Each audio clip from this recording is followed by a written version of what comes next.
March 14th, 2024, the Raiders made a bold move, signing defensive tackle Christian Wilkins to a massive 4-year, $110 million contract with over $80 million guaranteed. And on July 24th, 2025, just 1 year and 4 months later, they said goodbye. To most, it looked like an injury setback, a star player who couldn't return in time. But the truth runs deeper, unimaginable, unbelievable. In this video, I'm breaking down the real reasons behind Christian Wilkins' sudden exit and why this story is bigger than just football. What's up, Raiders fans? Welcome to the NFL Playbook Raiders. If you're new here, don't forget to hit that subscribe button. This channel is all about breaking down everything you need to know about the Raiders. At the time, it felt like the perfect fit. Christian Wilkins was coming off a productive run with the Miami Dolphins, known for his high motor, leadership, and ability to disrupt plays from the interior. The Raiders were building something new, and Wilkins became the centerpiece of that plan. A 4-year deal worth $110 million, including over $80 million guaranteed, one of the largest contracts ever given to a defensive tackle. Fans were excited, the coaches were confident, and Wilkins, he was ready to lead. In the first few weeks of the 2024 season, he looked the part. He brought energy, pressure, and presence, making plays in the backfield and setting the tone for the defensive line. But just 5 games into the season, everything changed. It was week 5, Raiders vs. Broncos. Christian Wilkins was on a tear, racking up tackles, pressuring the quarterback, and making his presence felt. But then, in the second quarter, something happened. Wilkins suffered a fracture in his left foot, later diagnosed as a Jones fracture. Most players would have tapped out, but Wilkins, he kept playing through it, finished the half, and never said a word. After the game, interim head coach Antonio Pierce called him a tough SOB, praising his grit, effort, and mindset. But the next morning, the full picture came into focus. Wilkins underwent surgery and was placed on injured reserve. Just like that, his season was over. 5 games in, and the Raiders had lost the centerpiece of their defensive rebuild. He was determined to return, but his rehab didn't go as planned. And that's where things began to spiral. After surgery, Wilkins attacked his rehab like a pro. He showed up early, stayed late, and stayed committed to getting back on the field. But as weeks turned into months, progress was slow. Slower than anyone expected. The Raiders' new coaching staff, led by Pete Carroll, grew concerned. Team doctors believed the injury hadn't healed properly. They recommended a second surgery, another procedure to fully repair the fracture. Wilkins didn't agree. He believed he could recover with rest, rehab, and time. No surgery, no setbacks, just patience. He even declined to get a second medical opinion, standing firm in his approach. To the Raiders, this wasn't just a medical disagreement. It was a red flag. Was this the main reason for his departure? Probably not. They started to lose confidence in his recovery and in his willingness to follow team guidance. Frustration built behind the scenes. And by early summer, things hit a breaking point that nobody, yes, body expected. The Raiders took an unusual step. They voided over $35 million in guaranteed money from Wilkins' contract. The disagreement was serious. Serious enough that the team no longer wanted to wait. When the Raiders voided Christian Wilkins' contract guarantees, they didn't just walk away from a financial commitment, they triggered a legal battle.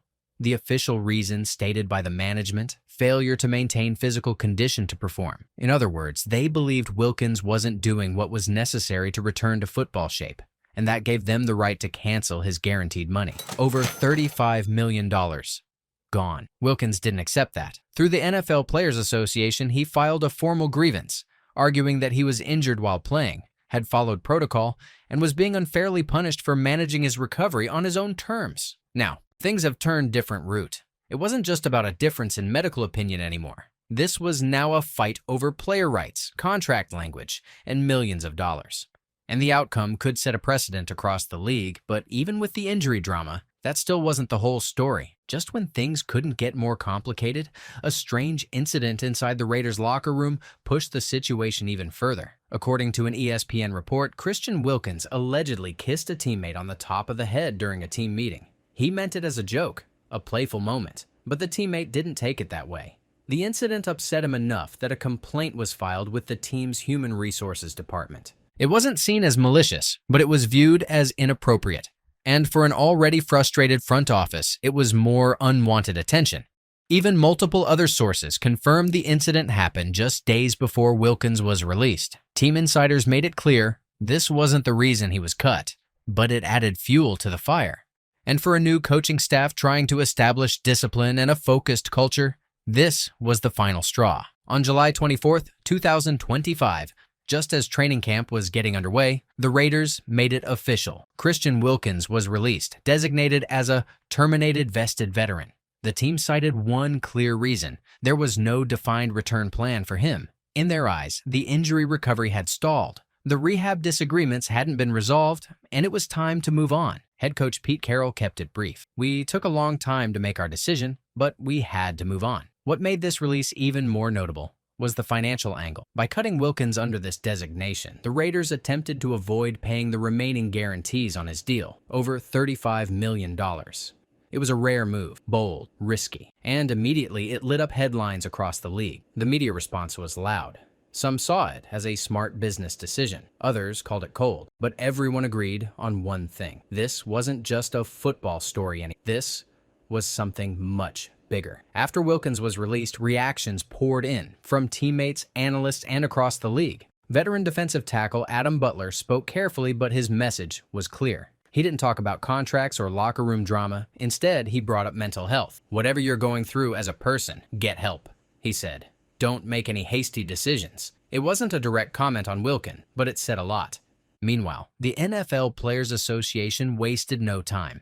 They filed a grievance against the Raiders, calling the contract voiding unfair and vowing to challenge it legally. Analysts across the league were split. Some supported the team, arguing they couldn't wait around for a player who wasn't following medical advice. Others saw it differently, calling it a dangerous precedent, punishing a player for being injured and standing his ground. The debate quickly grew beyond football. Was this about health, about team culture, or was it simply about control? Regardless of what you believe, this situation changed how teams and players might deal with injuries going forward. As of now, Christian Wilkins hasn't spoken publicly about his release, but reports suggest he's focused on rehab and quietly preparing for a comeback. Behind the scenes, his case is still unfolding, and the outcome could set a legal precedent for how NFL teams handle injury disputes in the future. For the Raiders, the message was loud and clear. No one, no matter how talented or well-paid, is above the team's standard. And for fans, this entire saga is a reminder.